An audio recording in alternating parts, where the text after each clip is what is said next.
Castro made his announcement a family affair with his brother, mother, wife, and children all joining him on stage. Eyewitness News reporter Erica Zucco was on the west side today as he made it official.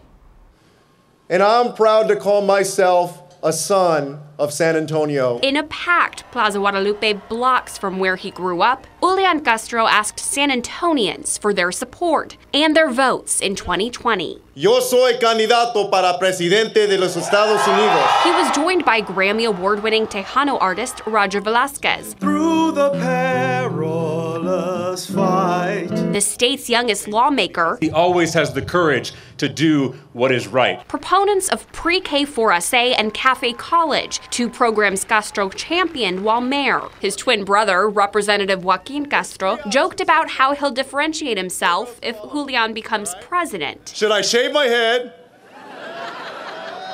Should I get a mohawk? Or should I grow a beard?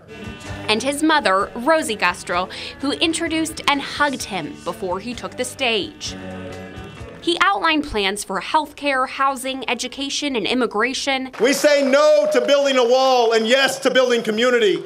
And support for the Black Lives Matter movement, the LGBTQ community, and environmental issues. We can fight climate change and create great jobs. While he pitched a national agenda, he also paid tribute to our city. This community represents America's future. Diverse, fast-growing, optimistic, a place where people of different backgrounds have come together to create something truly special.